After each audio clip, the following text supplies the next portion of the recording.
Good morning to each and every single one of you in central and upstate New York and beyond, up and down the East Coast, the Midwest, the West Coast, and all around the world. However you're with us today, wherever you're with us today, we thank you so much for being a part of the show. And of course, you could be with us in many different ways. You could be with Wake Up Call by going to facebook.com, youtube.com, or mixlr.com, all /wakeupcalldt. You can also find us by going to wakeupcalldt.com's homepage for our main website, and you can go to facebook.com /live-now-dt. So however you're tuning into the show, thank you so much for watching and listening. Wake Up Call with Dan Tortora every Monday through Friday from 9 a.m. to 11 a.m. Eastern Time, where sports truly meets that thing called life. I know that on Wednesdays, it's Dolphin time. So you're saying, Dan, where are the Dolphins? Well, I need you to be patient today because our Dolphin time is going to happen. But it's going to happen at 11:15. I can't tell you what it is. I can tell you there's some cool news, some big news, some fun news, some exciting news. I know about it. I can't share it with you for the next couple hours, but I will be able to at 11:15. So at 11:15, an exclusive will be coming to our Wake Up Call airwaves, and you're going to be able to pick it up on any one of the outlets: Amazon Music, Audible, iHeartRadio, iTunes and Apple Podcasts, MixLR, TuneIn, Spotify, Stitcher, Podbean, Podvine, Player FM, and YouTube. Search Wake Up Call with Dan Tortora, or one word, Wake Up Call DT. So all you have to do is be ready at 11:15 a.m. Eastern Time today. I can't tell you why. I could just tell you to be ready. We got something great coming up. So for those of you that are saying, where is that dive into Dolphin time? Folks, it is coming.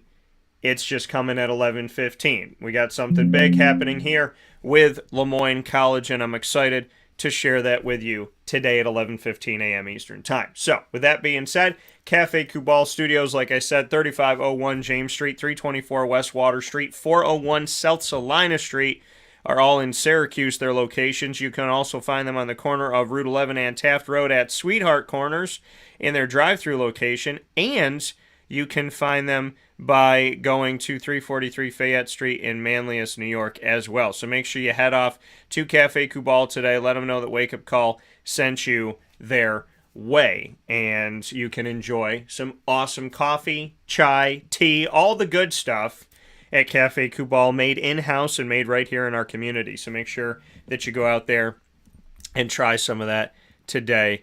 Love everything over at Cafe Kubal, including all their sweet treats. So big ups to Cafe Kubal, and very proudly our studio partner.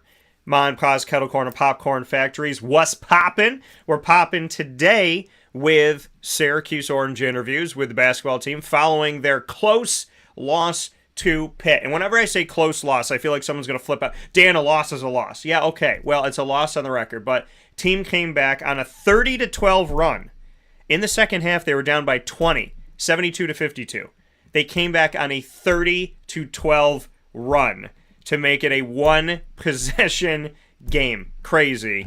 And time just ran out on the Orange because they, as the guys will talk to me about, they dug too big of a hole early, and they felt like they just were digging out of it the whole second half, which they were. So we'll talk with the team about it. 3 guards are going to be on the show today. You'll hear my one-on-one conversation with true freshman guard Justin Taylor, as well as senior guard Joe Girard III, and true freshman guard Quadir Copeland, who had 10 points in 11 minutes in this game off the bench. And then at 9:30 a.m. Eastern Time, Keon Lyn's going to be rejoining the broadcast. Always excited to talk with Keon. Played at Syracuse as a cornerback, moved on to the NFL and the CFL, and Keon was on both of the rosters for the last 2 times Syracuse was in the Pinstripe Bowl in 2010 and 2012. So we'll be talking about those games. We'll be talking about Snow Angels and so much more, including the current squad and name, image, and likeness, as well as the transfer portal and what that's doing to collegiate football as a whole,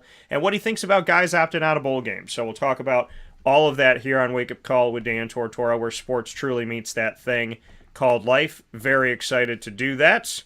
And what did Greg say here? Good morning, DT. Great morning to be a New York Met fan. Uncle Steve is putting numerous gifts underneath the Christmas tree. So good stuff. Very excited for you. Some good things happening, and I'm happy that you're happy about those Mets.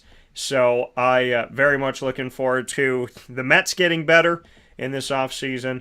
And the Yankees getting better, too, because, being in the state of New York, when the Mets and the Yankees are playing well, it just feels different. And I think you get some non-baseball fans to pay attention to the baseball world, which is a beautiful thing. So, with that being said, we're going to take a step aside for a fast break. Syracuse Orange men's basketball interviews, as well as Keon Lyn coming up from Syracuse Orange football history, all after this fast break on Wake Up Call with Dan Tortora, where sports meets that thing called life. And in hour number 2, you'll know we'll start a new video and get you ready for NFL Week 16. You should be in your fantasy football playoffs. I am in my playoffs, and guess what, folks? This is my championship week. I wanted to make sure, and granted, we could have done it in Week 17, but I wanted to make sure that we had our championship at a time where starters were still playing, right? So it's hard because we've been doing our championships. I wanted people to get the full of, every week of the NFL, right? So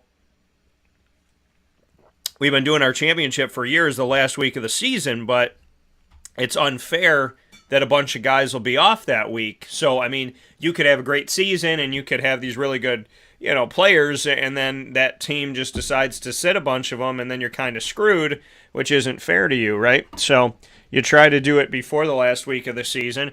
Our championship is this week, and my team is, we're in a place right now.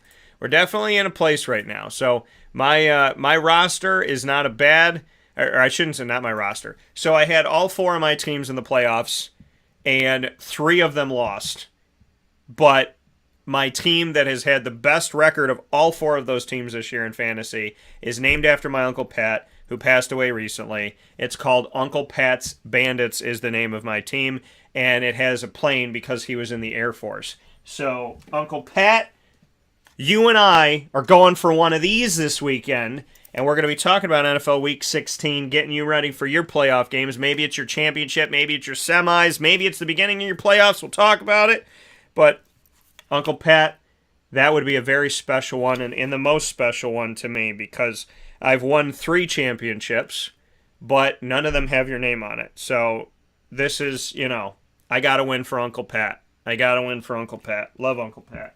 So I'm feeling good about it. We're going to talk about it. Hour number 2, new video. We'll be doing the Fantasy Football Power Hour, not one of, not a, but the Fantasy Football Power Hour, proudly presented by the Wildcat Sports Pub on 3680 Milton Avenue in Camillus, New York, talking about NFL Week 16. So all that stuff is coming up right after this fast break on Wake Up Call with Dan Tortora, where sports truly meets that thing called life. So tune in to our wonderful partners, and then we'll be right back at it here on Wake Up Call with Dan Tortora with our Syracuse Orange basketball interviews right after this.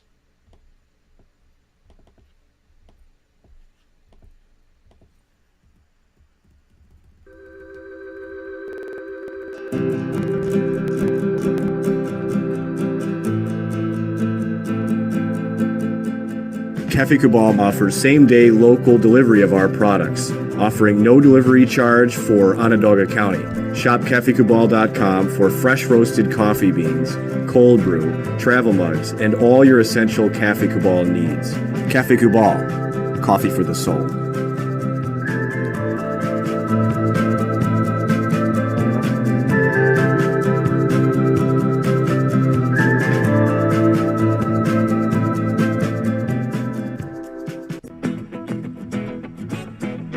This is Amy from Mother's Cupboard, home of the whole frittata. We are open daily 6 a.m. to 1:30 p.m. For takeout orders, call 315-432-0942 and tune in to Wake Up Call with Dan Tortora for our monthly food challenge and try our Wake Up Call signature menu item available 7 days a week.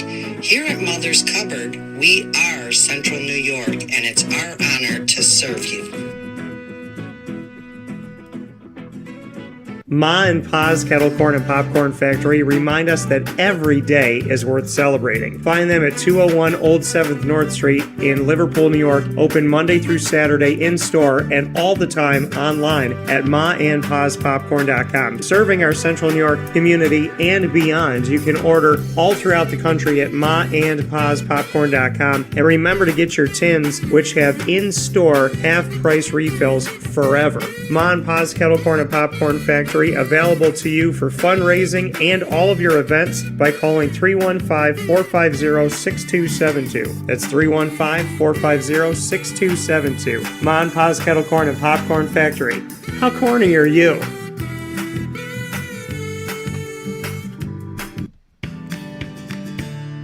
Witty Wicks Candles and Gift Shop, Township 5 Camillus, where you will find handcrafted all-natural soy wax candles over 60 cents to freshen up your home. We carry a wide range of locally made items, Syracuse, Syracuse Salt, and Chocolate Pizza Company, to name a few. Let our knowledgeable staff help choose unique gifts and keepsakes for any occasion. Gifts for family and friends, and maybe a little something for yourself. Witty Wicks Candles and Gift Shop, Township 5 Camillus. This is a special message from Merritt Brady, owner-operator of Chick-fil-A Watertown on 1290 Arsenal Street in Watertown, New York. Chick-fil-A for me has always been about the people. I think it starts with the strength and leadership of the Cathy family. It's just amazing to see a family-run business reach the altitude that they have. Second mile service is something that we embodied at my previous business, and the ability to make people feel like they're the only person at your establishment, that you are there to serve them that day and looking for those extra ways to make them happy, to anticipate what they need next is what makes me tick. And I'm going to have so many opportunities at Chick-fil-A to do that. It's one of my favorite things to eat in the world. My favorite application question or interview question when I'm interviewing is when I get to, have you ever eaten at Chick-fil-A?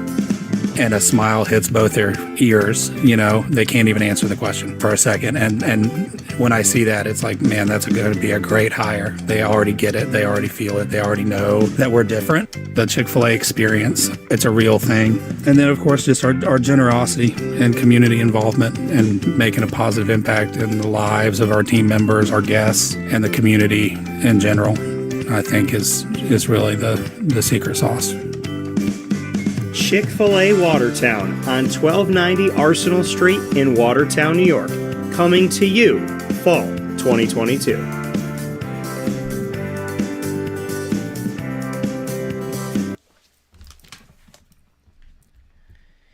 And welcome back here to Wake Up Call with Dan Tortora inside of the Cafe Kubal Studios, hanging out with you where sports truly meets that thing called life, and hoping that you're having yourselves a fantastic Christmas week. I can't even believe we're already 3 days into the broadcast week. Crazy. We started off the first day of the week talking about my Super Bowl that I got to see, my Christmas gift come early. Couldn't even ask for a better gift if I tried. Dallas Cowboys, Jacksonville Jaguars. Got to interview the guys after the game. Fantastic game. I'm going to be putting those up on all of our podcasting platforms. You're going to be able to listen back to each one of those conversations. Great talks with Riley Patterson, their kicker, as well as speaking with wide receiver Christian Kirk, wide receiver Jamal Agnew, wide receiver Marvin Jones Jr. Getting to talk with them was great. Right tackle Jawan Taylor joining the show, and linebacker Foye Oluwakin joining the show as well. So make sure you check those out. Yesterday, we did bowl spotlight features with two bowls that are in the rotation of the college football playoff. One of them is in it this year. One of them is out of it.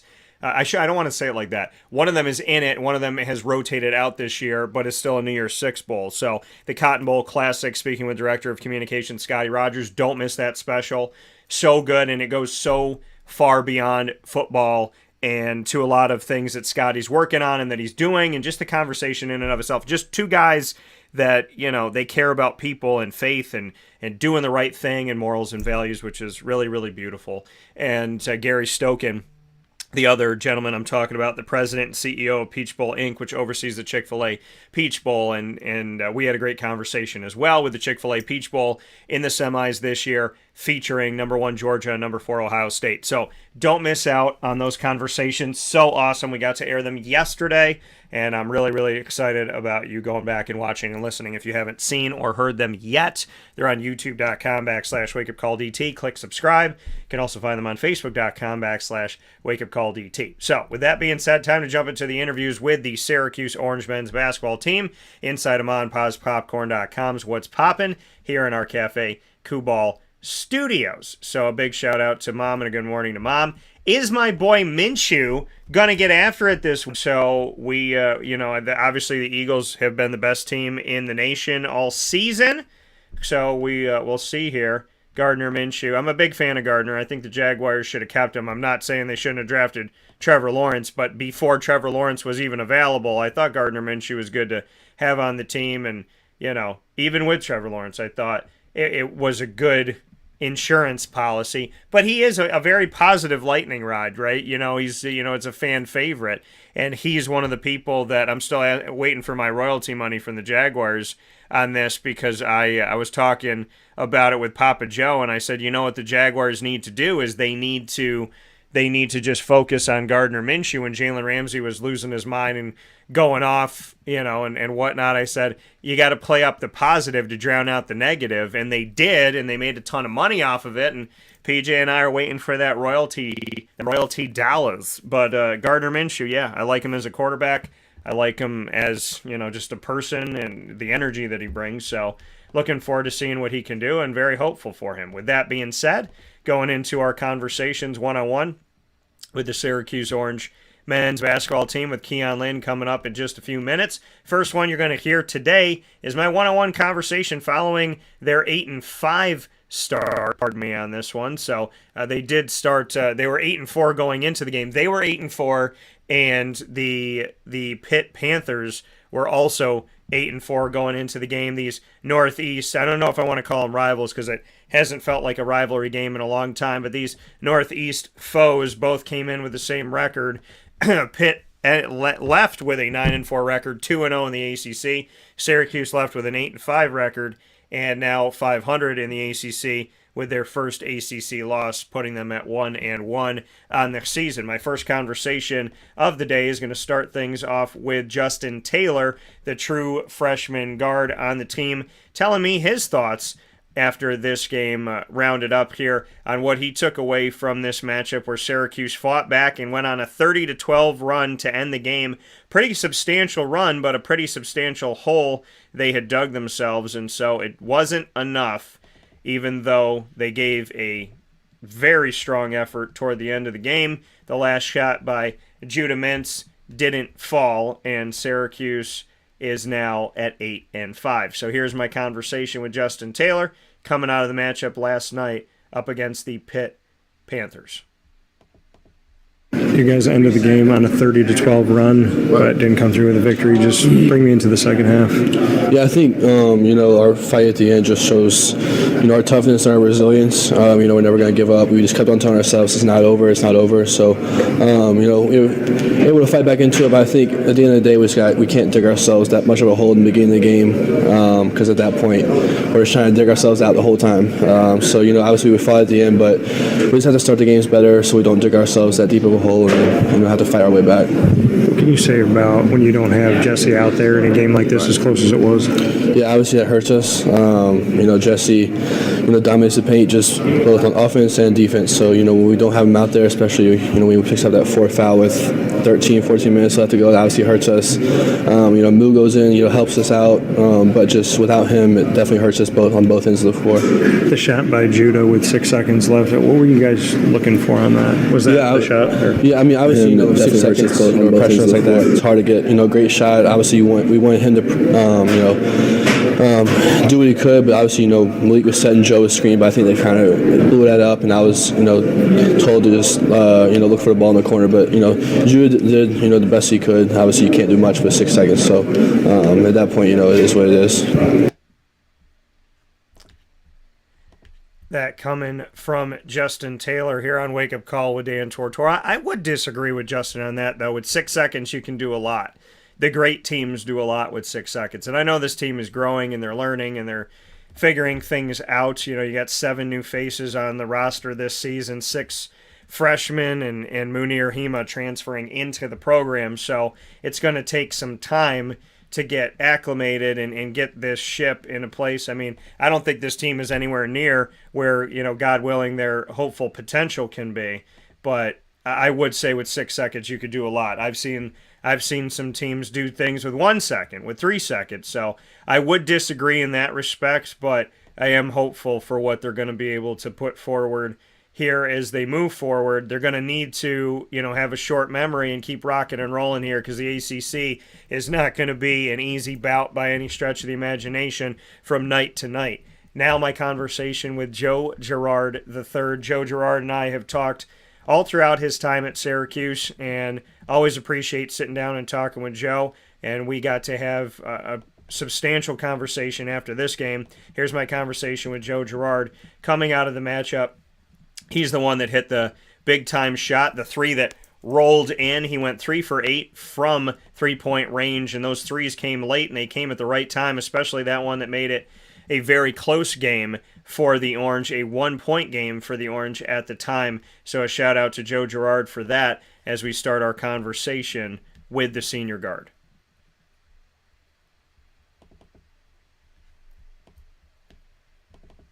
Well, to come back in a game like this, you guys ended on a 30-12 run. Came up a few points short, but just what you can tell me about the second half, and after you went down by 20, 72-52, had that 30-12 run. Yeah, we just kept fighting. I think that's a great part about our team is, we always believe we're never out of it. We always want to fight. We always want to win. And it's just the starts of the games that, has been hindering us a lot. And, it's on all of us. We got to have better energy from the start. The last 3 games it's happened, like Coach said.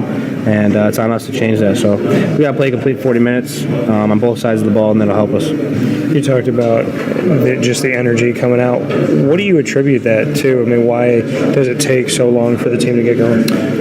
Honestly, I'm not sure. Sometimes mentally you're just not ready to go, I guess. Obviously as the game goes on, the magnitude of the game, gets bigger. Kind of adrenaline just takes over. Yeah. But you kind of just have to have that fire and that edge from the jump in order to, be able to win these kinds of games. And we haven't done that. So these next 11 days or whatever it is, we'll have to change. Make sure that our minds are ready to go. No matter who you're playing in the ACC, it's going to be a tough game, and you figure that out pretty quickly. So we got to be ready to go from the jump. Trusting in your shot. You took 8 threes, you made 3 of them, and of course, a lot down the stretch on what you're able to do offensively, and that 3 that you made that brought it to 1 point. So just staying with your shot toward the end of the game, and knowing that you got the team within 1. Yeah, my teammates got confidence in me, my coaches got confidence in me, I got confidence in myself, and I always I've always been one who enjoys taking the big shots. When the game's on the line, I like being that guy. So, it's just part of the game. It's part of my, I don't want to say ego, but it's part of what makes me who I am, and helps me be the player that I am and guy here. But at the same time, like I said, again, I got to do that throughout the whole game in order to help us win. And it can't just be for 20, 25 minutes. You got to do it the whole game. You're trying to take charges and do some things out there defensively. Yeah. Just what you could say about maybe some of that frustration or what you took away from trying to create those fouls. Yeah, it's frustrating. I've never, knock on wood, I've never fouled out of a game or anything, so it's a good thing about playing in the zone as well. But you got to be that energy guy, and when things aren't going your way on the offensive end like they weren't for me for a while, you got to try and energize your team in different ways. Make sure that you're still playing really hard, and and contributing some sort of asset. Coaches preach that to me my whole 4 years here. When shots aren't going well, you still got to do something that'll help the team. Yeah. And sometimes just by being out there, taking up space, drawing a defender, it creates a lot of other things for other guys. So if they're going to do that, you got to play defense, get the ball inside, whatever it may be, and that's what I was just trying to do. And in my 4th year, I've kind of learned if you just stick with it, you stay with it, let the game come to you, and play it out. It usually good things will happen as long as you have your mind right. What did Coach say at the end of this game? he just preached about getting off the better starts. I mean, and that's really all it is. Like you said, we went on that 30-12 run at the end of the game, and we're capable of that at any point. But you got to be able to stay steady in the beginning of the game and not get down so many points and not let too many open threes and all that kind of stuff. And it's everybody. It's me, it's the guards, it's forwards, it's the centers, it's everybody. We all got to be better on defense and do it right from the get-go. The play at the end to have the shot by Judah, is that what you look for, or are there some other things now, like you said, spending 4 years here, that you'd like to maybe draw up at the end? I mean, we're just going to do whatever Coach says, obviously. That's what Coach drew up, and, we're going to trust him. He's been doing it for so long. He's won a lot of games, and he knows what he's doing. So every competitor wants that shot, as it is. I'm sure all 5 guys would like to take it, but whatever Coach draws up is what we're going to do. That coming from Joe Girard III here on Wake Up Call with Dan Tortora. That last shot, Judah Mintz coming down with a few seconds to go, 6 seconds on the clock. And obviously once you got the ball over half, less than that, and tried to get the foul, so just took a shot, tried to lean into somebody, take a jumper inside of the arc, and no foul was called, and time ran out on that one. And I believe Malik Brown tried to put it back up at the rim, and that didn't go in, but the time had already expired on that. So a tough break for Syracuse. Well, I shouldn't say a tough break. A tough end for Syracuse in a game where they fought in the second half to try and bring it all back, but had dug themselves too deep of a hole, as you heard Joe and I speak about here, and just what he had to say about the fact that, I mean, this team was trying to come back, but they dug themselves too early of a hole, and when you do that, it's hard to come out of that. So, Syracuse got to get started a little bit quicker, a little bit earlier in these games so that they don't have to come back from such a substantial deficit in games like this. Our final conversation with the Syracuse Orange men's basketball team coming out of this game is with Quadir Copeland. Quadir Copeland is a true freshman guard on the team. He had 10 points in 11 minutes of play in this game, including a big 4-point play late in the game that helped this Syracuse team have a true opportunity to win the game with just a few seconds to go. A 4-point play, hitting the three, and just his emotion afterwards was contagious. Here's Quadir Copeland, a new face on Syracuse's team this season, with 10 points, like I said, in 11 minutes against Pittsburgh, including that 4-point play. 10 points in 11 minutes of play, just what you can say about, what you took away from your offense today. Like I said, offense was well. I've been working on my jump shot, working on just, building confidence to trust myself to shoot it in the game. And like I said, when I got my chances, I took my chances and I got them shots up. I, just focused on the gym every day with GMAC and just repetition. So just getting them chances, hitting them big shots for us, it was good. But like I said, what I want to win. So, what is it about your shot? Like you said, you keep working on it in repetition. Where have you seen your shot improve? What's changing for the better? Like I said, me improving the jump shot is getting me on the floor to be able to do stuff like this. So, like I said, that's really what it was. That's what was. I feel like that was what was holding me back from being the player that I could be. That limited in my way of scoring. Always just being a slasher, being known as a slasher. So now teams being up to guard me different, like I said, and I can get them 10, 11 minutes, and I could just help my team out, give us a spark early when we need it. And like I said, and that's all I need. I just want to give us energy, because like I do every day in practice, just give us energy. Want everybody to feed off of me, and like I said, and that's just going to be my job, my role. I'm good with that. As long as they get us the wins, we good.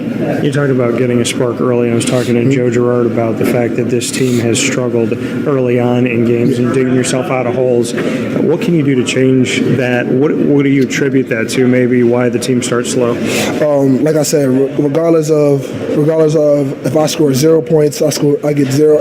I'm a fight. Like I said, and I kept telling my team that throughout the whole game. Regardless of nothing, this game is not over till the buzzer sound until it hits 0. So we want to just keep fighting until then. People can call us losers. We can say we lost this game, we should have lost, but we're not gonna let nobody call us any slouches and think they could just push us around. We gonna fight to the end, and that's exactly what we did. We couldn't come out with the win, but regardless of that, people know that we're a tough opponent, and they understand that we ain't letting up. The 4-point play, your energy after the fact was tangible. Just bring me into that play. Oh no, like I said, like me hitting a three, regardless, I think I would have had energy just hitting that 3-pointer. But it being a 4-point play, and I really feel like my first time actually being out there in that situation in college, and just hearing the arena and hearing our amazing fans, it was just like never seen or never like even like before. So it was all, like I said, it felt like a dream, really, just being out there and actually having that moment. But like I said, I felt like I'm built for these moments. I know where I come from. I know what I have to do, and I know what people have behind me that I really have to, why I do this. So, like I said, I use all that, my motivation, and I just keep going. That coming once again from Quadir Copeland here on Wake Up Call with Dan Tortora, where sports meets life, in my trio of conversations with the Syracuse Orange men's basketball team. I want to thank Quadir Copeland as well as Joe Girard III and Justin Taylor for joining the show here on Wake Up Call with Dan Tortora inside of the Cafe Kubal Studios to speak with me after a very strong and valiant effort, 30-12 run to end the game after going down by 20, but losing the game by 2 to Pittsburgh, 84-82 inside of the Dome, pardon me. So very much appreciate the work that they did down the stretch, but as they all say, you got to get started early. You got to get going early, and it was great to see their 30-12 run, but not great to go down by 20 and spend most of the game behind Pittsburgh. So there were 4 lead changes in the game, and then it was all Pittsburgh from 14-43, I believe, of the first half on. Syracuse never led after that. So with that being said, Syracuse given some effort, and hopefully as we step forward, we'll see Syracuse get started a little bit earlier here, get their energy up and going earlier on in the game so that they can move forward in the ACC and overall as this team continues to learn to play together. We'll take a step aside for a fast break on Wake Up Call with Dan Tortora from inside of the Cafe Kubal Studios. When we spin back around, Keon Lyn will take us from the court to the field, staying with the Syracuse Orange, as he talks with us about being on the roster for the last 2 times Syracuse was in the Pinstripe Bowl. That's all coming up on Wake Up Call with Dan Tortora outside of this fast break from inside of the Cafe Kubal Studios, where sports truly meets that thing called life.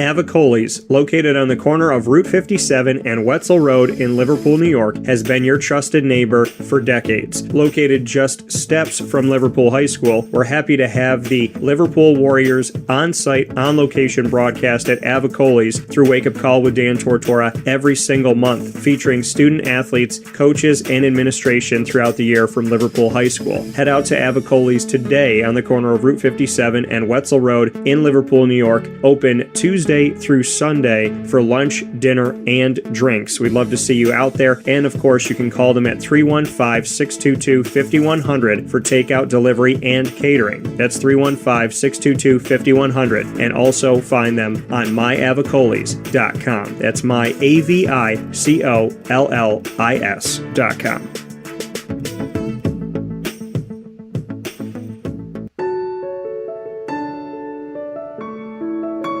Having peace of mind when you're out of town that your furry-loving friend is safe and sound means taking them to Canine Campground, because we all know that when it comes to the love of our pets, it goes well beyond the call of duty to make sure they're safe and sound. Right, Lily?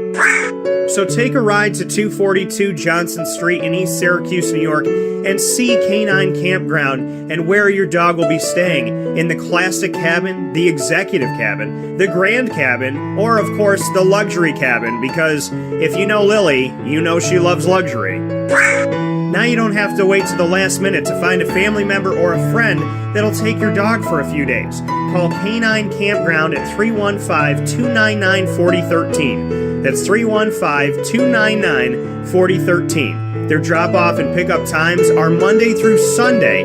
Check K9campground.com for more information. That's the letter K, the number 9, and campground spelled with a K.com. K9campground.com. When you're going out of town, bring your dog to Canine Campground.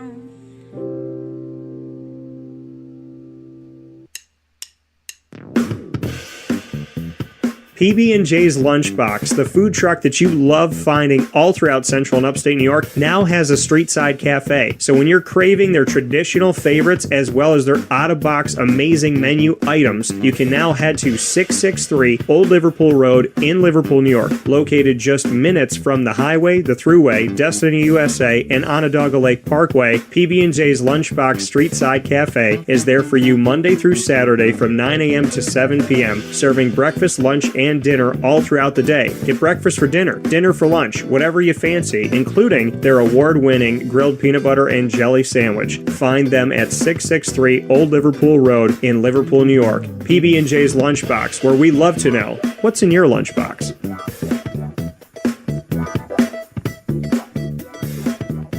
This is a special message from 317 at Montgomery restaurant owner Joel Carpenter. Open Tuesday through Saturday for your dining pleasure on 317 Montgomery Street in Syracuse, New York. We wanted to be a part of the resurgence of Syracuse. We saw a lot of money being put into bringing people back downtown and thought that, we'd like to be a part of that.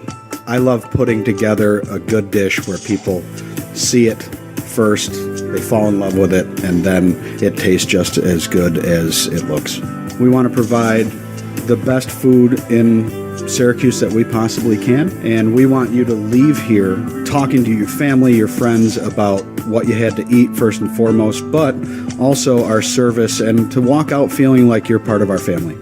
I work out in the front of the house a lot, and I love walking to every single table, asking them how everything is, and people looking at me and smiling and saying, this is the most amazing short rib I've ever had. This is the most amazing filet I've ever had. And Donna is great. Sarah's amazing. Thank you for coming over and talking to us. And then them just being truly happy for the experience that they've gotten.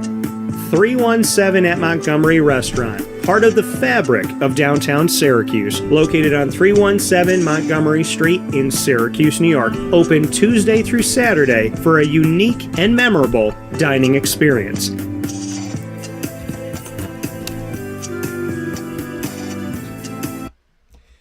Welcome back here to Wake Up Call with Dan Tortora inside of the Cafe Kubal studios where sports truly meets that thing called life, and appreciate you being here as always every Monday through Friday from 9 a.m. to 11 a.m. Eastern Time on Facebook.com, YouTube.com, and MixLR.com, all / Wake Up Call DT around the country and the world. We appreciate you being here. And speaking around the world, we have from Vancouver, British Columbia, up in Canada, Keon Lyn here with me, Syracuse Orange cornerback, alum, NFL alum, CFL alum, who's now in the acting and stunt world, and always great. We have great conversations with Keon. He was a part of the roster for Syracuse in the 2 times they went to the Pinstripe Bowl before this season, and so back in 2010 and 2012, and so we're going to be talking about a lot of things today, including making snow angels out there at Yankee Stadium. So with that being said, let's bring him in. Keon, how are we doing today? What's up, man? I'm doing great, man. How you doing? I'm doing well, man. It's always great to talk with you and have you on the show, and I love the bonds that I'm blessed to have with a bunch of players in history and a lot of the Syracuse players. And you and I have had a unique friendship over the years because we've really been able to talk about a lot of different things here on the show and have some fun. And every time I see a Tesla, I think about the day that you and I are going to get our own. So, I know that day's coming, but I always think about, when I think about us, I think about having good moms, getting a Tesla someday, and always having a good conversation. So, how's mom doing, and how's the Tesla journey going to get there? Oh, man, mom is doing great. I got to see them last week. My brother got married down in Florida, so I went down to see them and congrats. Enjoy some family time and enjoy seeing her and her excitement. So that was awesome. And yeah, baby, the Tesla coming with the butterfly doors. It's on the way, baby. It's on the way. Yeah. And the butterfly doors, and I love that that's the one that you want. because that's the one that I want. I mean, I see Teslas pretty much daily now, and I'm out there wherever I'm at. I'm seeing these Teslas driving, but I'm not seeing the butterfly doors, and so they're going to be unique to you and I. We're going to have it, but I think you and I need to do something with it in this world that we live in. We got to do something with when we get those Teslas. We gotta be together. We got to do a photo shoot. There has to be some type of, we talked about this years ago, and look at like we did what we said we were gonna do. We got to have some type of moment there. I don't care if it's in Vancouver or Florida or New York, but I think we need to play it up when that day happens. Yes, sir. Well, we're going to have a big photo shoot. Big models, big Tesla models. I like that. Keon Lyn here with me this morning. Keon, Syracuse getting put into a bowl game this season with a 7-5 record. Going back to the season, before we get into the third time in the Pinstripe Bowl, what have been your takeaways from the team this season at 7-5? Honestly, man, this was a rocky one. This was a rocky year, man. It was looking. Oh,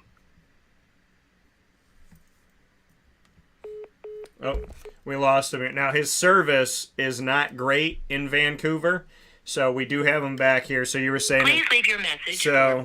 So we got him here. Pardon me. So let's see if we can get Keon back on the broadcast here. His call may drop with him being over in British Columbia, so we're going to see if we can pick him up here. And Yep. All right, we got him. So yeah, so you said it was a rocky season. Go ahead from there. Yeah, it was a rocky season. Everything at the beginning of the year, it was looking very promising. We was headed in the right direction. We were playing the good teams. We were playing them very tough, which was exciting to see. Yeah, and then we kind of had a drift at the bottom towards the end of the season.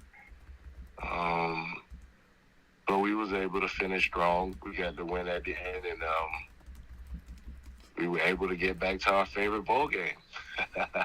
Yeah, and I mean, no team has played in the Pinstripe Bowl more than Syracuse. This is the third time, so nobody can win the game more than Syracuse. If Syracuse is able to win for the third time straight, then that would be a record for the Pinstripe Bowl. So, your take on that. You were on the team for that. No, in 2012, out there doing your thing. You had just gotten onto the team in the 2010 time period. So, freshman year, I know that you played in 9 of the 13 games that season. So bring me into it. I mean, you've experienced the Pinstripe Bowl the other 2 times that Syracuse has been in, so you could speak on it perfectly. What have been your takeaways from the Pinstripe? The Pinstripe, man, I think it's a great bowl game, especially for Syracuse. It happens to be basically in our backyard. New York, that's who we are. That's who we've been. And to be able to play a bowl game in front of our home crowd and give them a chance, we're upstate New York. So everybody also wants to be in the middle of New York, in the city of New York City, and then we get a chance to play a bowl game in that area. And it's great for our fan base. It's great for our players. We get a chance to play a bowl game in the whole state of New York, just to be able to see what we can do and play football in December, January. Just not many teams could get that far to be able to play, and then to be able to play in front of our home crowd in New York, and to get some snow. Who wouldn't want to play in snow? That's motivation right there. That's different. That looks good. It's one of a kind. So, man, to be able to play in the Pinstripe Bowl and to be able to do it 3 times now, going on 3 times, man, it doesn't get any better, honestly.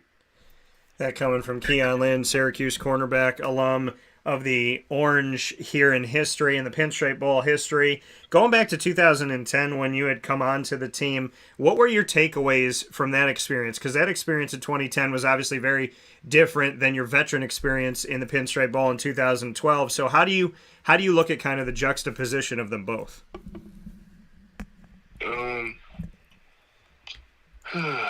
Yep, 2010, that was the first year, and yeah, it kind of like, it kind of shows like, yeah, man, to be able to make it to a bowl game is one thing. To be able to win the bowl game is another thing. And I think we took pride early. Doug Marone had installed in our team toughness, physicality, finishing, and yeah, 2010 that was sweet. That was awesome. To be able to extend to be able to play football longer than what we were guaranteed, that was awesome. So I got to see a lot of great players that year. We had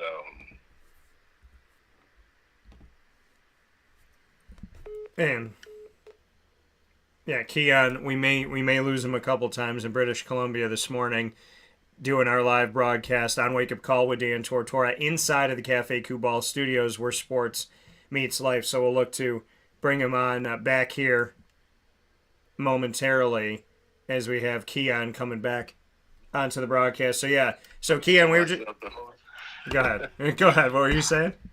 I was talking to myself the whole time. Yeah, man, it's special to be able to play in the bowl game in 2010. That was special for me, man. That was my first year in college, and I got to see I missed a little bit early in that season. So if you miss football and you're a freshman, if you miss the learning period, it's pretty hard for a freshman to get on the field and be able to make a difference if they missed a lot of the installment time, the beginning of the season when you putting in plays, and as a freshman you need to be there for that type of stuff. So we was able to make it to the bowl game in 2010, and that was awesome, man. It was a great experience. I got to hang with my brothers for longer, to fill them out, to head to the city, to be in the city, to represent Syracuse, to do all these things, man. It's special. It's special, man. And I'm so proud of these young guys that are able to go experience the Pinstripe also, like I was able to experience for numerous years, you know. Yeah, and when you were a freshman and having to wait your turn to 2012 when you're starting corner out there for the team, when you went back to the Pinstripe Bowl, and you got to see that, I think the biggest thing, Keon, is yeah, you're in British Columbia, it's gonna happen, but looking at this. When you were there in 2010 and you're young and you're a freshman, and then you're back in 2012 and you're a starting corner, I mean, that's two different places in your career. So how did you experience the Pinstripe Bowl, obviously differently in 2012 when you came in there as a leader on the team? Oh, yeah. That was special, man. And then the 2012 one was special, because we kind of had like a little, was 2012? Yeah, 2012. That was our last year in the Big East. Mm-hmm. So we had set out to do all these amazing things. We wanted to finish that year strong. We wanted to show them that we were able to go and compete in the ACC. And then we were playing against one of our longtime rivals in West Virginia. So So that 2012 experience was pretty awesome. It was pretty awesome. That was Doug Marone last year, and then we was able to get the job done. It was fun. We was able to go out there and make some snow angels, and then obviously it was our second time in the Pinstripe Bowl, so we were a little bit more experienced with the situation and what to expect and all these different things we were able to do during the week of the bowl game in the city, which was pretty awesome, man. It was pretty awesome. Like, it's no experience like it, man. I love New York, love the Pinstripe Bowl, brother. Yeah, and having that experience here with Keon Lyn, a cornerback alum for the Syracuse Orange. You mentioned the Snow Angels beating West Virginia. I want you to know that the last 4 times that Syracuse has played historic rival West Virginia, you're 4-0, including the last bowl game Syracuse went to, and the only one they went to under Dino in 2018 when they went 10-3 and defeated the West Virginia Mountaineers in what was called the Camping World Bowl, which is now the Cheez-It Bowl in Orlando, Florida. So in the old Citrus Bowl. So, I mean, your thoughts on that, being a part of this winning streak against historic rival West Virginia, because I know they talk a lot of trash, and I know there's that was a game that you went up against Geno Smith in that game, who's still an NFL quarterback. So just your take on reflecting on the fact that you're still a part of that winning streak over West Virginia for Syracuse, and at the same time that you got to go up against Geno Smith. Are you not entertained? Yeah. And I like it. It's what we do, baby. It's what we do. Nah, man. Yeah, it's definitely a great experience, man. Because obviously you want to be able to win your rivalry games. You want to be able to compete and play, and it's you're playing for so much more when it comes to rivalries. You're playing for recruits. You're playing for the home state, because we was playing in New York. You're playing for so many things, so it's a pretty awesome experience, and to be able to win and keep winning consistently, it's so tough to do. It's very tough to do, and the fact that we did it, and we're still continuing to be able to win in crazy circumstances goes to show you the time that a lot of these guys put in, these coaches, these players, and they take pride in these rivalries, and they take pride in trying to be able to win a football game, which is very tough to do. And it's a great experience, man. It's a great experience. And I love it, and I'm so happy for these guys, man. I'm so happy for them. So they stay focused and able to finish strong and put on a great show for the home state of New York. Wow. Okay with the Pinstripe Bowl. Are you a fan of that? Because some fans complain it's not a good enough bowl game. It's not down in Florida. People want to go where it's warm. They don't want to stay where it's cold. So I mean, how do you reflect on the Pinstripe Bowl? Oh man, I'm in between, man.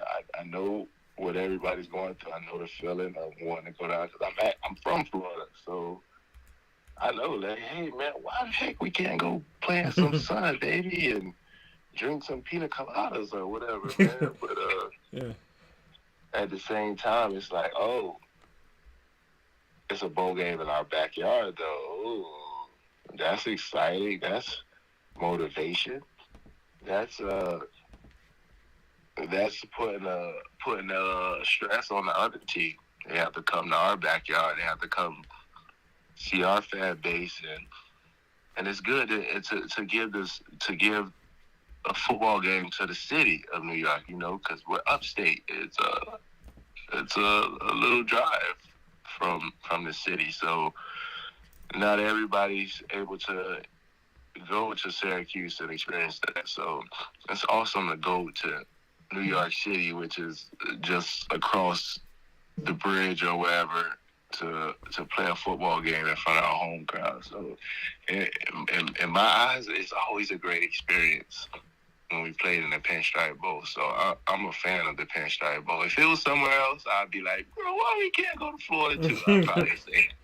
I'd probably say that too. But the fact that it's in our backyard, it's like, all right, let's do it, baby. So, the team's going back there. Keon Lyn, Syracuse Orange cornerback, alum, played in the NFL and the CFL as well here on Wake Up Call with Dan Tortora inside of the Cafe Kubal studios. Your thoughts, you played in these bowl. I mean, you were obviously there for the bowl game and, out there as a vet in 2012, getting after it. What are your thoughts on guys that opt out of the bowl game or they transfer? I mean, now with the transfer portal, there was a guy who announced he was transferring out of Syracuse before their last regular season game against BC. So not even before the bowl, before the regular season had even ended. Your take on that? Your take on what the transfer portal has done to college football, and I'd love to get your thoughts there with a team that advances to a bowl and then a ton of players transfer out. Like Syracuse has had numerous wide receivers, starting corner. Deuce Chestnut play the same position as you play. So with Deuce leaving, with Josh Huff running back leaving, a bunch of wide receivers leaving, some offensive linemen leaving, how do you look at that? Do you think that the transfer portal has been good or bad? And when you go to a bowl game knowing that a bunch of your starters are not going to be in that game, I mean, how do you react to that since you didn't have it when you were playing? Ooh. This college football is very interesting now, honestly. The whole transfer portal thing is honestly, man. These kids have worked hard to get to where they are, and it's a lot of them are going through adversity. It's not all glimmer and gold just because you're an athlete and you're in college. Like, it's still a lot of adversity these guys go through, and then it's a lot of coaching changes. It's a lot of everything, and some coaches already know who they want to play and who they should start for them. So it's a lot going to this stuff. So I'm kind of sold on the transfer portal thing because man, a lot of these teams, for instance, Alabama, they were winning recruiting for a long time. They get the best players from everywhere. And then I'm not going to say people can't compete against that, but it was very tough. And then with these transfer portal thing, it's like it's an open playing field, man. It's the open playing field. So, and we lost. We almost kept him through the rest of this, but like I said, Keon Lyn in Vancouver. So you said it's an open playing field? It's an open playing field, man. It's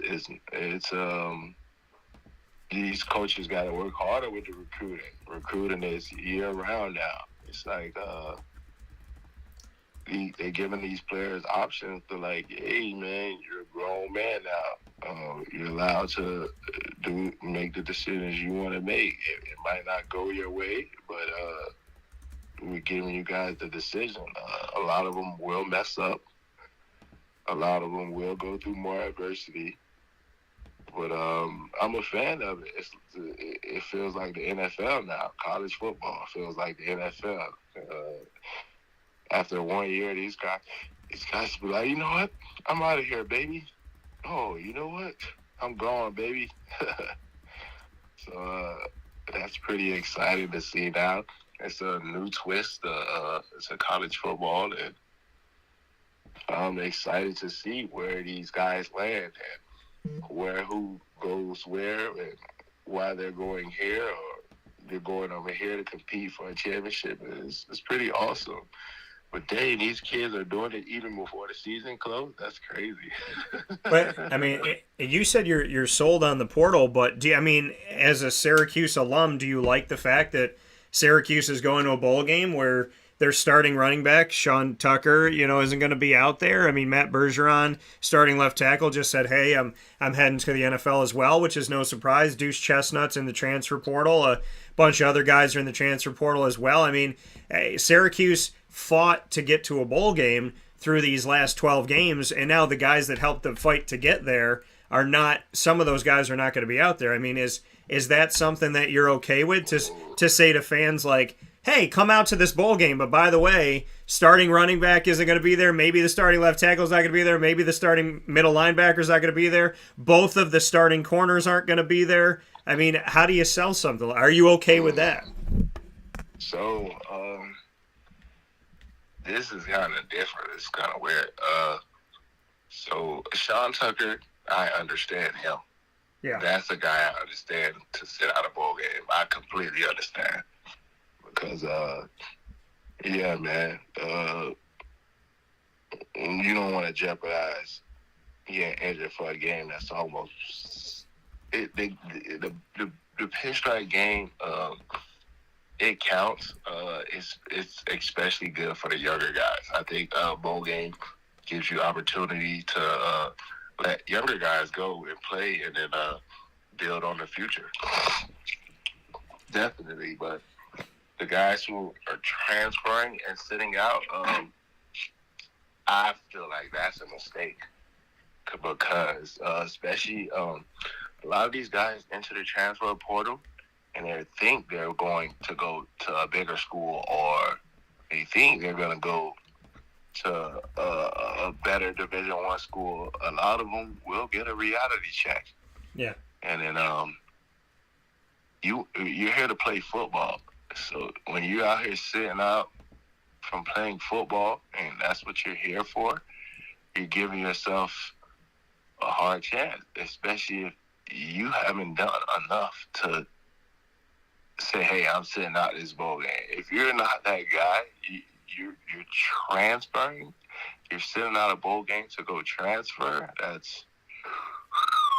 you want to give yourself film.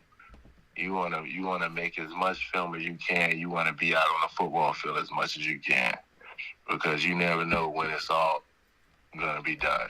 You can enter the transport portal and then people could say, sorry guys, no room up here. You got to go to Division I AA or Division II or Division III. And then it's going to be like, oh, man, I should have stayed. Or, oh, man, I should have played that extra game to give myself more film. So it's tough, man. I always say if you got a chance to play. But if you're like going to the next level to play in this bowl game, is like you've done enough in your career, and then like I don't have to. So it's tough. But the guys that's transferring, I'll say play in this bowl game, man. Like. So guys are starting, and then they're still transferring from college, from the college they're playing for. Yeah. Oh man, that's. I see people. I see them do it. I see a lot of them start to have good careers at whatever schools they were at, and then they go and try to transfer to like Alabama to compete for a national championship. But hopefully, man, they have somebody that's somebody that can give them better advice or good advice to this whole situation, man. Because a lot of these kids they're young, man. They're making decisions off of. Hello, this is CNY Fact. And we lost Keon here for a second. This one was my fault, so let's get Keon back here. Sorry, Keon, go ahead. Yes, a lot of them are young, and then they're making decisions off of emotions. So I hope it's just somebody that they have that's there to help them along the way, man. Give them a good advice, and hopefully they're able to take it and accept the advice, man. Because yeah, man, all the transferring, man. I heard it affects the school, obviously, and that's very important. And then yeah, man, you gotta go play for somebody else each time. You gotta go compete against different people each time, and it's tough, man. It's tough. A lot of them will get a reality check. That's just the way life is set up. You make decisions, and it's consequences for every decision you make. So, yeah, I'm still kind of in that learning process with this transfer portal. I'm still trying to understand it better, but it's kind of exciting in a sort of way. Yeah, I mean, it puts a lot of teams. I mean, essentially, coaches have to recruit their 85 roster spots that they already have on the team. They have to recruit those 85 scholarships every single year, plus recruit new players, figure out the players that are going to the NFL, think about the players that are unhappy, why they're unhappy, can they live without them? You know, I mean, it's a very, very difficult time for a coach, but then as a player, you can throw it back and say, yeah, but coaches sign contracts and tell teams, hey, we just signed a 3-year extension, we're going to stay with you for the next 3 years, and they leave a month later. So coaches have had a transfer portal forever, and now players have it. So, I mean, now that everybody can break their word, I don't like anybody breaking their word. I don't appreciate any of that. I don't think any of that's good for business. I don't think any of that's good for friendships. I don't think any of that's good for building long-lasting relationships. But does it, I mean, to you, does it even the playing field now that a player can look at a coach and say, well, you know what? I don't know if you're going to keep your word to me, and I don't have to keep my word to you. I mean, it's kind of like everybody can slap each other in the face right now, which I don't think is a good thing, but it's where we are. So I read a few days ago that was very straightforward. So when you're looking to decide on a school to go to, you shouldn't go to a school because of a coach. You shouldn't go to a school because of your family, or you shouldn't go to a school for anybody other than yourself. Yeah, I agree. Because you're going to be here. You got to sit through this. You should look for an environment feel for yourself.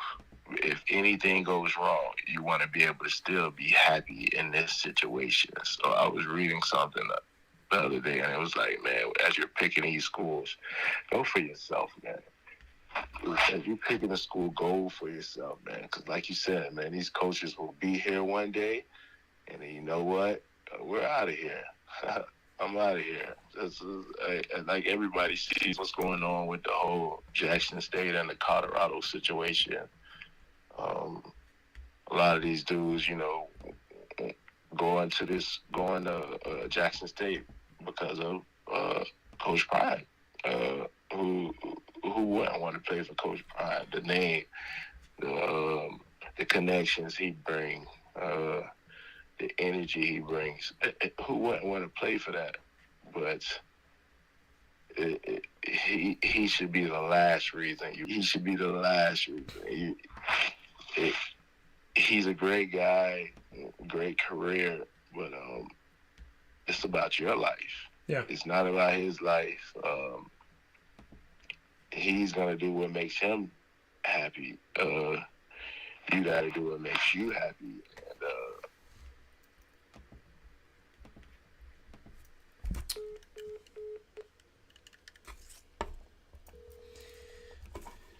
And these coaches could be here and gone tomorrow. So make the decision for yourself, man. For yourself. You're the only one that matters.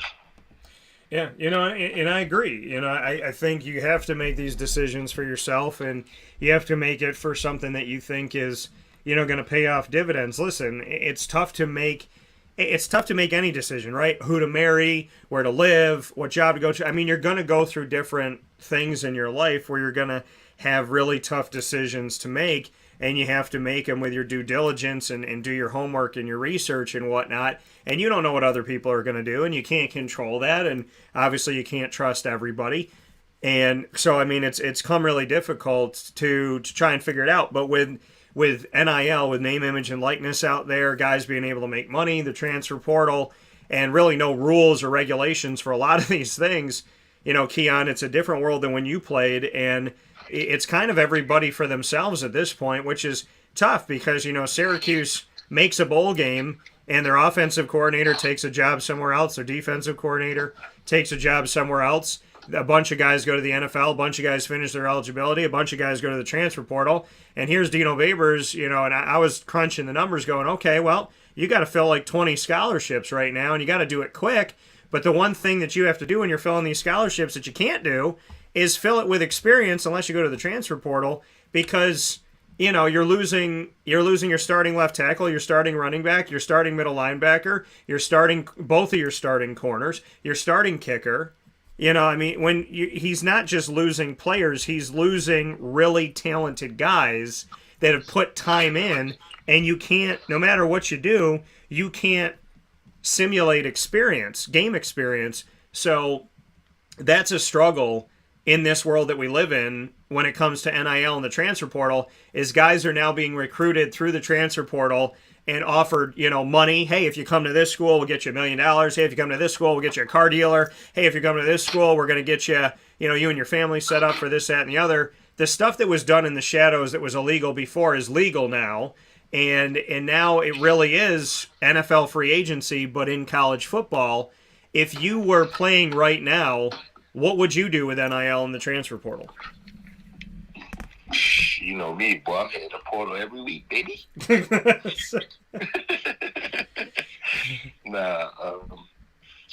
Obviously, I would, just like when we was coming out in college, after my junior year, you're allowed to put your name inside of like you basically get a grade. Yeah. You get a grade, and it but when I was after my junior year, I had a decent junior year, and then the thought crossed my mind: hey, should I leave? Should I leave college and go turn professional, or what? And then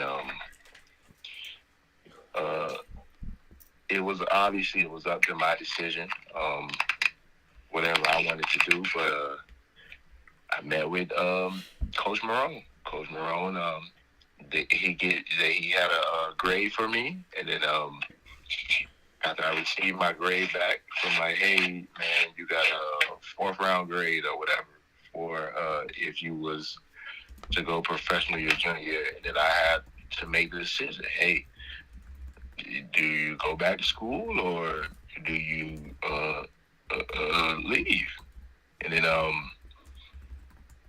I was able to figure out, like, hey, from what scouts or whatever were saying, hey, yeah, man, let me just go back to school and finish up here and put myself in a better situation. So, so Doug Marone helped me along the way. Hey, yeah, man, this is your grade. It's up to you. You could put yourself in a great situation if you come back, but it's really up to me at the end of the day, right? So yeah. As long as you got somebody like that can help these kids, man, because they're adults, but technically, man, they're still kids. They don't really know everything and all that they're doing exactly yet. Yeah. But it's tough, man. It's tough, man. I just hope these kids. So is this transfer portal thing is supposed to happen forever now, or is it just like because of COVID with this little 6-year window?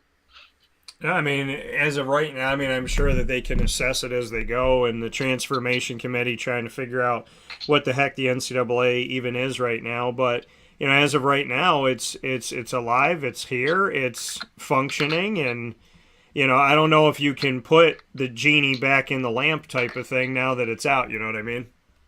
Yeah, because I know because of the COVID thing, did all college students get 6 years to be able to play, to be able to be in college? So because of the COVID piece to it, there is that extra year of eligibility that has been granted. So, that's the side of it where, I mean, that's a good thing. You get that extra season of eligibility. But what it's going to look like from here on out for, collegiate athletics as we step forward, I mean, are they going to try and put restrictions on this?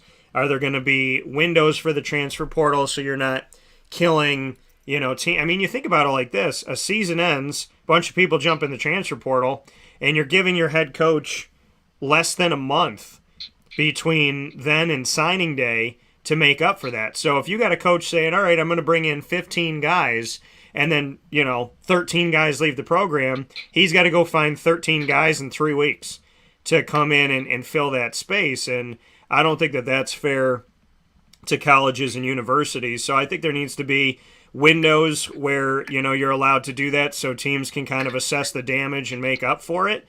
And, and then they can kind of go from there with it. But I think that there needs to be, well, with anything in the NCAA, I think there needs to be some rules and regulations and some type of clarity on where things are and where they're heading, or else we're just going to be in this free-for-all, which is not good. I mean, look at what it's done already. Yeah.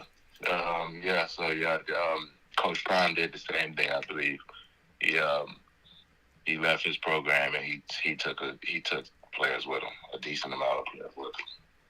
Yeah, when you do something like that, you're crippling a team. You're taking their coach, you're taking their players. I mean, it's not ideal, and I know that people have to deal with stuff. And listen, we got to transition and find a way to get through things and whatnot. But the way that things are going about right now just seems it seems like a free for all. It seems like there's no connection to anybody. There's no responsibility to anybody. It's just like, let me see what I could do in the position that I'm in, and if I can use this position to catapult me somewhere else, I'm going to use it. And they really don't care what they're doing to the team that they're leaving. I mean, if I'm Jackson State, I'm saying, hey, thanks Prime for the time you gave us, but I'm also saying, hey, you didn't just leave, you took our guys, you crippled our program, you left a crater when you left, but then you made that crater bigger by taking all these guys out of the program. So in a way, I mean, does he burn a bridge forever in Jackson, Mississippi, at Jackson State? I mean, what are you doing for the long haul? Do you care about that? I mean, do you care about burning bridges, or does that not matter to you because you found a new job? This world that we live in, to me, it's like a bowl game's supposed to be important, but guys aren't playing in it. They don't want to play in it if it's not the college football playoff. And then on top of that, you're transferring, you're leaving, your coaches are leaving. I just feel like we're in a place right now where things have just gotten to a very dangerous me society. And I understand that, every situation's different. And yeah, if I go to play and a coach leaves and it dismantles the program, and I could go somewhere else and have a better shot at the NFL, then yeah, I can understand. And I take everybody on a case-by-case basis because I don't group people. That's how you destroy society. Yeah. But I will say that as an aside, and not a but as an aside to this, there has to be some level of team to this. There has to be some level of playing for your brothers and your sisters next to you. There has to be some piece of that, or else we're losing the amateur model forever. And it's just kind of playing an individual sport that's not an individual sport. I mean, I feel like where we are right now, Keon, is in a place where does anybody really care about what they do to anybody else, or are they just in it for themselves? Yeah, they're in it for themselves. Yeah, and that's is that what we want to teach our kids? You know, I mean, now there's certain states that have high schools that high school student athletes that can go out and do NIL. So now you got high school kids that might turn around and say, "I'm not doing an interview unless I get paid $1,000." And the kid's 13 years old, 14 years old. I mean, is this really where we want to be as a society moving forward? I would say no. But, you know, does everybody think that way? Or are people say, you know, how is it good for the kids? Is that really good for a child to, you know, have this belief that, oh, you know, if I'm not gonna do an announcement at my school unless my school pays me, or I'm gonna wear a Verizon hat when I'm committing to a school now. I mean, what are we doing to society by telling people continuously you're on an island by yourself? And that's to me, it's destroying society. And there's a lot of things that are, but this is one of the things where, listen, players making money with everything coaches and schools make off of them. I believe there should be something, but it's got to be a model that makes sense. Should you be able to transfer out of a bad situation? Yeah, and I think there needs to be a model that makes sense. But right now, Keon, it's hard for me to sell a bowl game and tell people, come to the Pinstripe Bowl, where Syracuse will have half of the players that played the season that you like. And, you know, I mean, it's just, to me, it's hard to sell a game where you're not going to see the guys that you bought the jerseys of. That's a tough sell.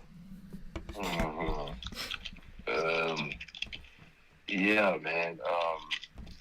The sit out 1 year thing, they should bring that back for the transfer into schools, because people couldn't transfer like this. If you were trying to transfer, you were gonna miss a year of football. You're gonna miss a year of football unless you changed and you went down a division. That's the only way you were able to actually play the next year after transferring. Yeah. And then a lot of these kids, if they had to sit out a year, they're not going to transfer. There's no point once you got to sit out a year and all this. So they probably should bring that one back. But yeah, man, of course, it's these kids some of them get put in a bad situation. That's just what it is, man, and it's called adversity. So we've all been there. We can't run from these problems if you not getting enough playing time or whatever. It's adversity, man, and everybody go through it.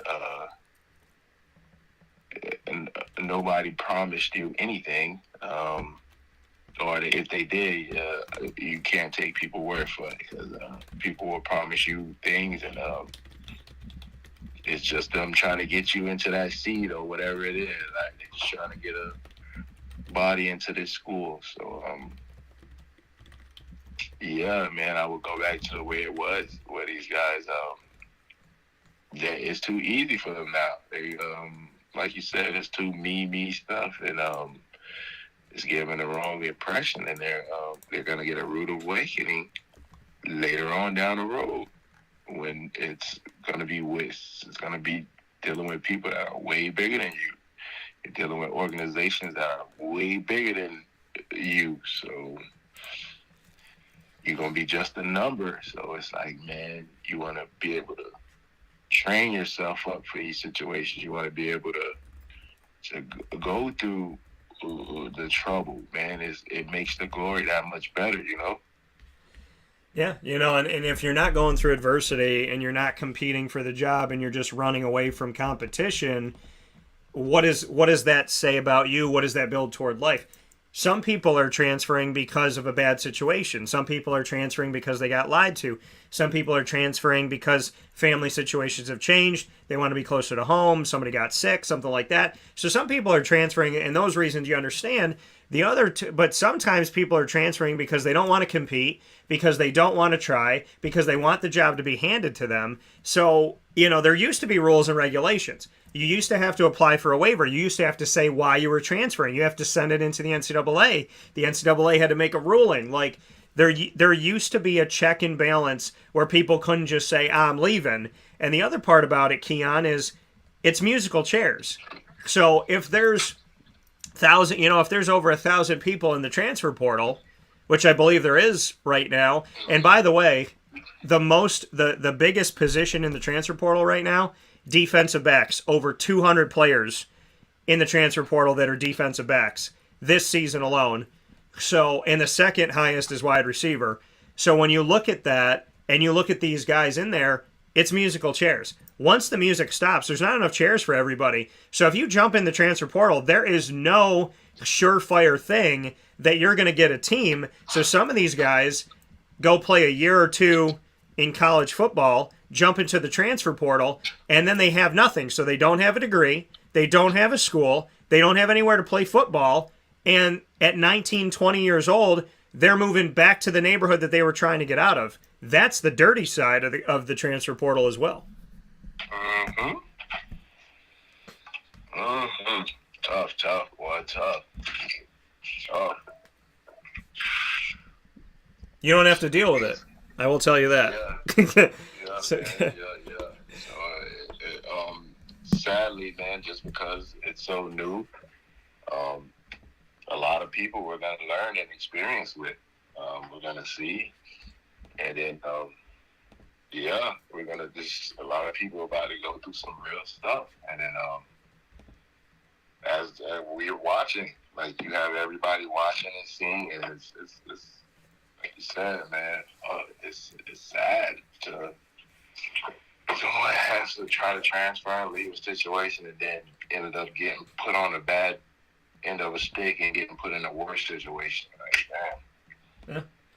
Well, I mean, that's life, though, right? You leave a relationship thinking grass is greener on the other side, find out that it's not. You try to run backward, you can't. So, only DBs can run backwards, right? I seen a joke the other day on the internet. Guy said, "Man, I told my wife, hey, wife, I'm entering the transfer portal."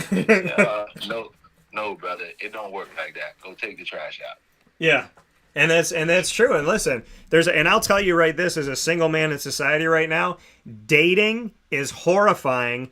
People have gotten more crazy, or maybe now they just feel more comfortable in society showing their 19 different faces. But I would tell people right now, if you're in a relationship and your biggest complaint is he doesn't take the trash out, she doesn't, watch my TV show, shut up and enjoy your life. Because I will tell you, certainly, it is not greener to be single in today's society. If you are a good person in today's society, you finding another one is like a needle in a haystack. So I will tell people all the time, if you got a good situation, you're not cheating on each other, you're not hurting each other, you just like she likes country music and you like rap, deal with it. Just find a way to deal with it, right? Balance it out. She puts her music in her car, you put yours in your car. But I think that this whole like, hey man, I'm gonna enter the transfer portal as a husband or a wife or a girlfriend or a boyfriend.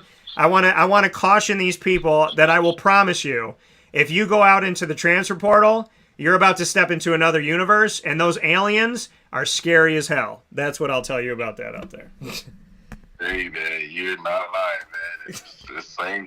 It's the same exact way, man. What you just said. It's like, man, deal with it, man. Compromise, communicate, man. These players can even do that with the schools they are at, man. Just deal with it, figure out a role, man. Communicate, talk to one another, compromise, man. Meet halfway. Yeah. Before you run to the next situation, because it's not always going to be better. It's not always going to be better. No, and I know that. I know that. And so just be careful out there, people, before you enter the transfer portal. Keon Lyn, as always. Keon, final note here from you. You're into acting and stunt work and all that, so I want you to tell us what you're up to and what's going on and what this chapter of your life is. Right now, I'm just kind of I'm in a tough situation because I'm still trying to work on my permanent residence in Canada. So once I get my permanent residence, I'll be able to work more. Right now, because I'm not a permanent resident,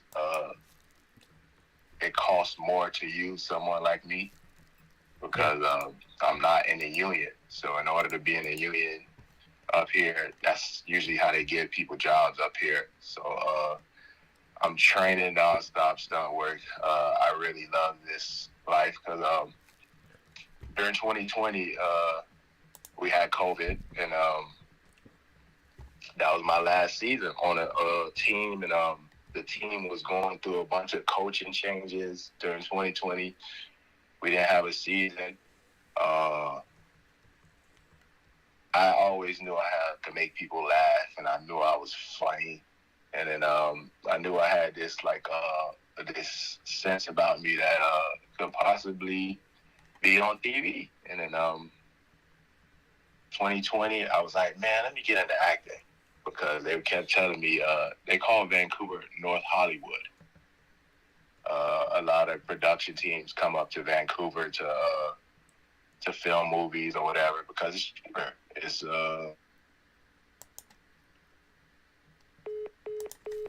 And we thought we could get through it here to have Keon, but here he is back on. Go ahead. Yeah, it's cheaper to film in Canada, and the dollar is weak here. So a lot of people come up to film in Vancouver. So it was like, man, moving to the city, it was like, yeah, they film a lot here. It's not a lot of black people here, and especially with the American accent, because I'm in Canada. So it was like, man, give it a try. And then yeah, my first job was Madden, doing the acting on Madden, and surprisingly, yeah, man, they pay pretty well.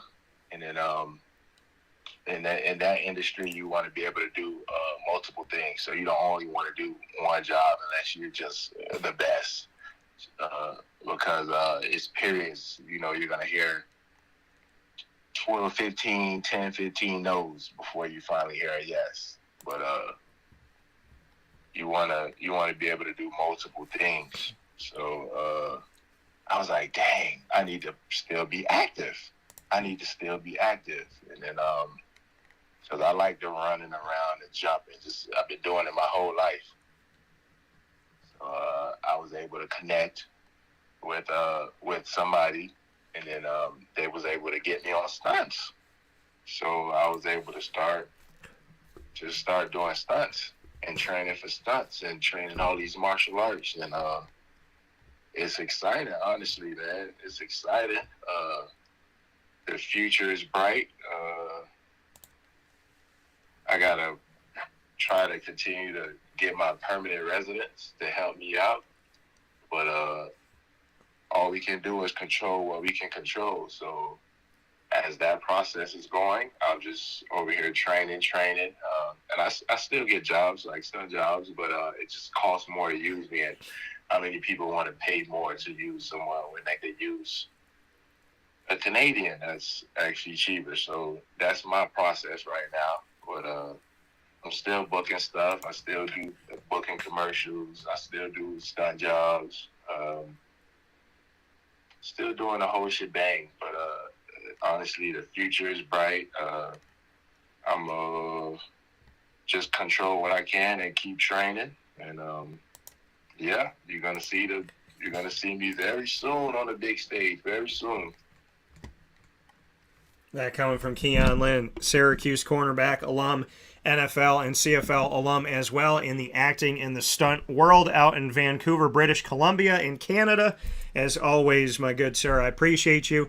Merry Christmas, Happy New Year coming up for you as well. And I can't thank you enough for our friendship, our connection, and I look forward to things that we'll be able to do in the future. My acting chops are there as well, and I'm trying to jump into that world more so, but I've gotten to do some things. So you and I need to connect, and we need to see what we can do together, because I feel like we could have some fun. And I think a nice buddy cop thing, driving Teslas.